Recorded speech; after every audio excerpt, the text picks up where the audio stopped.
After a quarrel, many couples rush to justify themselves, letting small hurts fester and widen the gap. Experts call these moments repair attempts, small gestures or phrases that reset the mood and invite cooperative problem solving.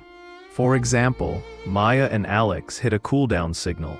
Then each shares what they felt and what they needed, using I statements. Specific tips include acknowledging the hurt, naming the emotion, proposing a concrete next step, and agreeing on a brief pause when tensions rise. With regular, sincere repairs, couples build trust, reduce resentment, and turn conflicts into chances for closeness. The practice can be quick.